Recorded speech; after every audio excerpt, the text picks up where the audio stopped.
India वाले कितनी जबरदस्त सिफारतकारी कर रहे हैं, आपको सेंस है? हेडलेस चिकन की तरह आप बैठे हुए हैं। इस सूरत हाल में पाकिस्तान पे प्रेशर डाला जा रहा है। उसे बताया जाएगा कि अगर तुमने ये ना किया तो तुम्हारे साथ क्या हो सकता है, तुम्हारे कितने टुकड़े किए जाएंगे। एक तरफ भारत तुम पर यलगार करेगा, दूसरी तरफ से तालिबान। आईसिस और भारत की प्रॉक्सीज तुम्हारी बोटियां नोचेंगी, आलमी इदारे अपने कर्जों की अदायगी पर जोर देंगी और बहाने बहाने से तुम्हें डिफॉल्ट कराने की कोशिश करेंगी। यूरोप और अमेरिका से तजारती पाबंदियां लगेंगी और तुम्हारे अरब वाले दोस्त, पुराने साथी, वो भी तुम्हारा साथ छोड़ जाएंगे। पॉलिटिकल हमारे राइवल्स हैं इंडिया वाले, आपको पता है इंडिया से हमारी किसी भी हवाले से कंपैरिजन आपको गाली की तरह ही लगनी है, अगर आप में कोई इंसानियत का कोई जामा अगर आपने पहना हुआ है तो। ऐसे में पाकिस्तान को इंतहाई फूंक फूंक कर कदम उठाने ना चाहिए। उसका एक गलत कदम मैं आपको ऐसे हकायक बताऊंगा जिसको सुन के आपके रोंगटे खड़े हो जाएंगे। कई दफा सुन चुके हैं कि पाकिस्तान अपने तारीख के नाजुक तरीन दौर से गुजर रहा है। हर आमिर जब भी आया उसने यही कहा, लेकिन फिर उस आमिर के साथ साथ ये वक्त भी गुजर गया।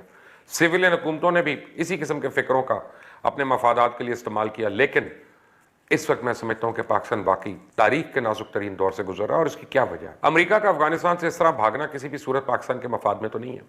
19 साल की लड़ाई के बाद तालिबान अपने आप को फातेह समझते हैं और यह तवक्को की जा रही है कि जल्द वो पूरे अफगानिस्तान पर कब्जा कर लेंगे। लेकिन अमेरिका ने अब यहां ना रहते हुए भी गैर रवायती जंग लड़ने का फैसला कर लिया और वो इस काम के लिए अफगानिस्तान के हमसाया ममालिक पर अड्डों के लिए ना सिर्फ खुद प्रेशर डाल रहा है बल्कि उसके करीबी दोस्तों से भी प्रेशर डलवा रहा है। फाटफ की तलवार अभी टली नहीं है तो यूरोप ने पाकिस्तान के खिलाफ जीएसपी का कट्टा खोल दिया। कभी ह्यूमन राइट्स के नाम पे तो कभी तशद्दुद पसंदी के नाम पे पाकिस्तान को तंग किया जा रहा है। और जाहिर सी बात है पाकिस्तान के कभी भी मफाद में नहीं होगा कि अशरफ गनी की हुकूमत को सपोर्ट करने वाले पाकिस्तान से बैठकर तालिबान पे बम बरसाएं और इसका बदला वो पाकिस्तान की मजलूम अवाम से लें, यहाँ पर भी धमाके हों, मासूमों का खून बहे। अगर पाकिस्तान ये कदम उठाएगा तो इंतहाई मजबूरी में उठाएगा। यही नहीं, पाकिस्तान में गिलगित बल्तिस्तान समेत बलूचिस्तान में भी अलहदगी पसंदों को अरबों डॉलर की मदद देकर पाकिस्तान में भौचाल पैदा करने की कोशिश की जा रही है। इस सूरत हाल में पाकिस्तान पे प्रेशर डाला जा रहा है। उसे बताया जाएगा कि अगर तुमने ये ना किया तो तुम्हारे साथ क्या हो सकता है, तुम्हारे कितने टुकड़े किए जाएंगे। एक तरफ भारत तुम पर यलगार करेगा, दूसरी तरफ से तालिबान। आईसिस और भारत की प्रॉक्सीज तुम्हारी बोटियां नोचेंगी, आलमी इदारे अपने कर्जों की अदायगी पर जोर देंगी और बहाने बहाने से तुम्हें डिफॉल्ट कराने की कोशिश करेंगी। यूरोप और अमेरिका से तजारती पाबंदियां लगेंगी और तुम्हारे अरब वाले दोस्त, पुराने साथी, वो भी तुम्हारा साथ छोड़ जाएंगे। तो ऐसे में पाकिस्तान को इंतहाई फूंक फूंक कर कदम उठाने ना चाहिए। उसका एक गलत कदम उसे खाई में फेंक सकता है। अमेरिका भारत के साथ मिलकर चाइना के खिलाफ सफबंदी कर चुका है और चाइना के तमाम इत्तेहादियों को गिराना या अपने साथ मिलाना इसकी अव्वलीन तरजीह बन चुकी है। लेकिन हम क्या कर रहे हैं? क्या हमारा रवैया बचगाना है या फिर हमने अपनी ज़ाती मफादात को कौमी मफादात पे तरजीह देना शुरू कर दिया, या हम में खुलकर फैसला करने की हिम्मत ही नहीं जिसे हम अपने मुल्क के लिए बेहतर समझते हैं और वो अवामी राय के खिलाफ है। देखें, हम बड़ी बातें सुन रहे हैं कि कश्मीर पर कुछ खिचड़ी पक रही है। क्या खिचड़ी पक रही है? वो ये है कि जहाँ पाकिस्तान का मगरबी बॉर्डर गर्म होने वाला है वह मशरकी बॉर्डर को ठंडा किया जाए। इस हवाले से हिकमत अमलियाँ भी बन चुकी हैं। लेकिन हम क्या कर रहे हैं? मेरी मालूमात के मुताबिक तो आर्मी चीफ ने खुद बताया कि वो कोई भी फैसला वक्त के वज़ीर आज़म को बताए बगैर नहीं करते। नवाज शरीफ के दौर की बात शायद खाकान अब्बासी को भी अहम इशूज़ पे एतमाद में लिया जाता था, उन्हें आगाह किया जाता था। जाहिर सी बात है इमरान खान को भी आर्मी चीफ ने भारत के हवाले से माजी की तलखियाँ बुलाकर नया सफ़र शुरू करने की बात करने से पहले एतमाद में लिया होगा। लेकिन होता क्या है, उसके चंद दिन बाद हमाद अजहर ने ईसीसी की कमेटी में भारत से तजारत की इजाज़त दी। काबीना में मामला गया तो उस वक्त सोशल मीडिया पर मैदान गर्म था कि जब तजारत बंद की तो उस वक्त भारत ने आर्टिकल 370 को ख़त्म किया था। क्या वो उसने वापस ले लिया? जो तजारत खोली जा रही तो काबीना ने इसकी मंजूरी देने से इनकार कर दिया। इमरान खान ने कमेटी बनाई जिसमें वजारत खारजा समेत कई वजारतों ने ब्रीफिंग दी और फिर यह फैसला हुआ कि कश्मीर का मसला हल किए बगैर तजारत नहीं होगी। ठीक है जी, नहीं होगी, कोई बात नहीं। लेकिन आप सऊदी अरेबिया जाते हैं, वहाँ खुफिया भारतीय वफ्द के आने की इतलात आती हैं, दफ्तर खारजा की ब्रीफिंग जारी होती है और कहा जाता है कश्मीर का हल दो तरफा मुज़ाकरात से निकाला जाएगा। अब भारत जिसने कश्मीर पर कभी भी किसी दूसरे मुल्क की सालसी कबूल नहीं की, अपनी ज़ुबान बंद रखता है। पाकिस्तान की हुकूमत अपनी ज़ुबान बंद रखती है। वज़ीर खारजा शाह महमूद कुरैशी ने अवाम को टेस्टर लगाने के लिए कहा, हमारा कंसर्न तो 35A है, जिसके तहत भारत ने गैर कश्मीरियों को वह ज़मीन खरीदने, कारोबार शुरू करने समेत लोकल लोगों वाली सहूलियात दे दी ताकि रायशुमारी की सूरत में वहाँ आबादी का तवाज़ुन बदला जा सके, डेमोग्राफिक शिफ्ट हो जाए। जबकि आर्टिकल 370 भारत का अंदरूनी मामला। और जब ये बात मेरे सामने आई तो मुझे तो अपने कानों पे यकीन नहीं आया कि पाकिस्तान का फॉरेन मिनिस्टर्स की स्पीड इतनी तेज़ है, उन्होंने इतनी बात इतनी जल्दी कर दी। और जब पाकिस्तान में अवामी राय को इसके खिलाफ देखा गया तो फौरी तौर पे खुद प्राइम मिनिस्टर और वजीर खारजा ने उसे रिट्रैक्ट कर लिया और वजीर आज़म इमरान खान ने कहा मकबूजा कश्मीर की खसूसी हैसियत बहाल किए बगैर भारत से मुज़ाकरात शुरू नहीं किए जा सकते। बिल्कुल ठीक कहा, पाकिस्तान की अवाम तो यही सुनना चाहती थी, लेकिन मुझे ये समझ नहीं आ रही कि पाकिस्तान के मफाद में क्या है, पाकिस्तान की क्या पॉलिसी है। अगर पाकिस्तान का वाकई ये मौक़िफ़ है तो सऊदी अरेबिया में ब्रीफ जारी करते वक्त उसे क्यों मलूसे खातिर नहीं रखा गया? क्या पाकिस्तान के वजीर खारजा इतने मासूम है? क्यों नहीं ये बात 3 दिन पहले नहीं पता थी कि कश्मीर पाकिस्तान की शहरक है और इसका हल सिर्फ और सिर्फ अक़वाम मुत्तहिदा की करारदाद में है? पहले यह बयान क्यों दिया गया? क्या पाकिस्तान की आवाम को बेवकूफ़ बनाया जा रहा है? क्या कोई टेस्टिंग हो रही थी, कोई गिनी पिग ऑपरेशन हो रहा था, कोई लेबॉरेटरी में तजुर्बा हो रहा था? क्या कोई पॉलिसी है, क्या कोई रास्ता है जो इस हुकूमत ने चुना है? क्यों हर बात को टेस्ट लगा के अवामी मकबूलियत के मुताबिक चुना जाता है? क्या इस मुल्क की खारजा पॉलिसी अवाम ने बनानी है? और अगर आपको वाकई अवामी राय का इतना ही ख्याल है तो इस तरह की शरारत क्यों कर रहे हैं जिससे अवामी जज्बात को ठेस पहुंच रही हो? उसको असेंबली में ले आओ, पार्लियामेंट में ले आओ, वहां पर डिबेट कर लें अवामी नुमाइंदों के साथ। मैं हाथ छोड़कर इस हुकूमत से दरख्वास्त करता हूं कि खुदा के लिए पाकिस्तान को क्रिकेट का मैदान ना समझें। वजीर ऐसे बदले जा रहे हैं जैसे फील्डर भी नहीं थे जल्दी बदलता कोई, हिकमत अमली कोई है नहीं। एक दिन एक बात की जाती है, अगले दिन दूसरी बात कर दी जाती है। ये ना हो खुदा न खास्ता हम 1971 की गलतियों को खेल कूद में दोहराते रहें। संजीदा काम संजीदगी से होना चाहिए, उसे खेल तमाशा नहीं बनाना चाहिए। दुश्मन अपनी हिकमत अमली बना चुका है और अब इसे आपकी गलती का इंतजार है। जब आप अपोजिशन में होते हैं तो कहते हैं कि यू टर्न लेने वाले कभी कामयाब लीडर नहीं होते, मुश्किलात से घबराना नहीं और जो अज़म कर लो उस पर डट जाओ। फिर जब आप इक़्तिदार में आते हैं तो कौम को बताते हैं तारीख में नेपोलियन और हिटलर ने यू टर्न ना लेकर तारीखी शिकस्त खाई।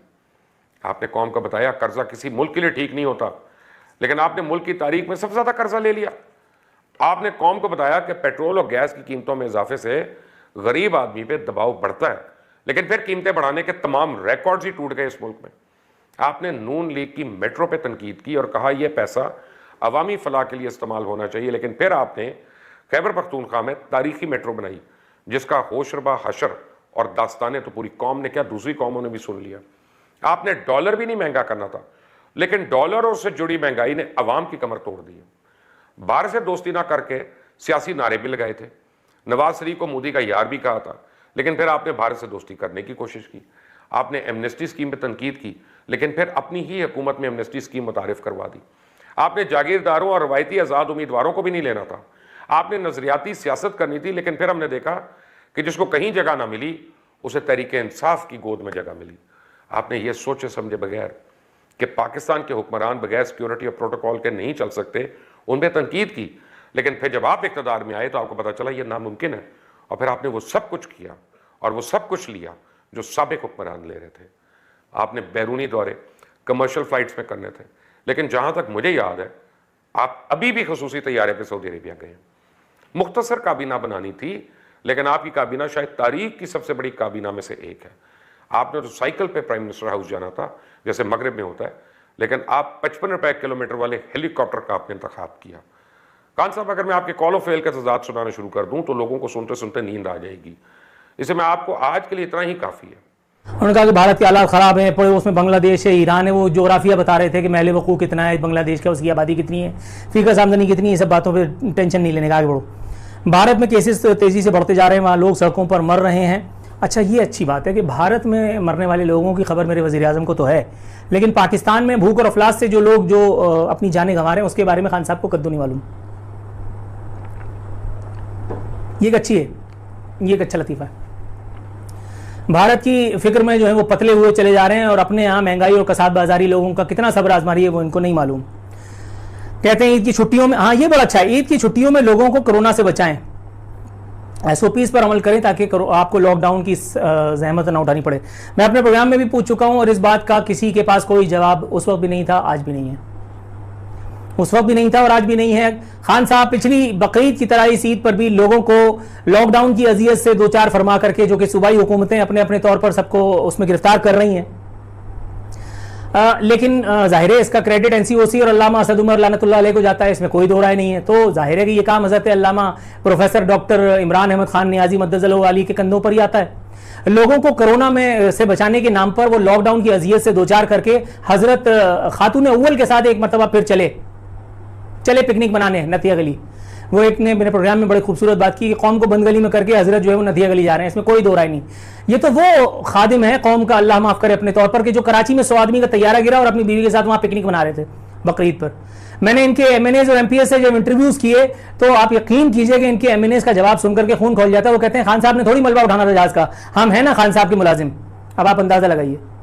और उस पर कराची की आवाम ने MNAs और MPS को PTI के जितवा करके अपने सरों पर इनके जूते जो हैं वो रखवाएं। कराची वालों की क्या बात है जनाब, कराची वालों की क्या बात है। लेकिन अगर हम बात करें खान साहब की अजमत की, तो मेरा ख्याल है उसमें आलम इस्लाम का जितना दर्द कूट कूट के भरा है। भारत का दर्द है, इसराइल का दर्द है, अक़वाम मुत्तहिदा का है, पता नहीं किस किस का है। नहीं है तो पाकिस्तान और पाकिस्तानी अवाम का। भाई तुम्हारी लल्लो, तुम्हारी जुबान को लल्लो कहते हैं हमारे यहाँ, तुम्हारी लल्लो तुम्हारे काबू में नहीं है। पप एक्सटेम्पोर जो भी मुंह में आता रखते चले जाते हो। पता ही नहीं चलता कि मुल्क का वज़ीर आज़म बात कर रहा है या कोई फुटपाथ पे बैठा हुआ घसियारा, जिसको पता ही नहीं है कि मुझे कब कहां किसके साथ क्या बात करनी है। सिफारत खानों और डिप्लोमेसी की हद तक जबरदस्त काम किया, तो फिर आपको यह ताना देने की क्या जरूरत है कि इंडिया की सिफारत खानों को देखें। इंडिया वाले कितनी जबरदस्त सिफारतकारी कर रहे हैं। आपको सेंस है? हेडलेस चिकन की तरह आप बैठे हुए हैं, सिर्फ इधर उधर क्या कहते हैं वो जमीन पे जगह घेरते हैं और ग़िज़ा इधर उधर करने के काम आते हैं। मतलब क्या कर रहे हैं आप? मुल्क के वज़ीर आज़म हैं।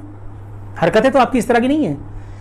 पॉलिटिकल हमारे राइवल्स हैं इंडिया वाले, आपको पता है इंडिया से हमारी किसी भी हवाले से कंपैरिजन आपको गाली की तरह ही लगनी है। अगर आप में कोई इंसानियत का कोई जामा अगर आपने पहना हुआ है या इस तरह की कोई चीज़ आपके अंदर इंसानियत की रमक पाई जाती है, तो आप सिफारतकारी के मैदान में हो या किसी और शोबे में, आप इंडिया से कंपेयर कर रहे हैं। शुद्ध बुद्ध खो चुके हैं आप, मतलब खो चुके हैं। आपके बाद थी कब, लेकिन एक ऐसी इखलाकन में पूछ रहा हूँ आपको। अब आकर के आप लल्लू चप्पो कर रहे हैं, सफाई दे रहे हैं कि डिप्लोमेसी की हद तक जबरदस्त काम किया। अगर जबरदस्त काम किया तो उस वक्त क्यों तबर्रा कर रहे थे?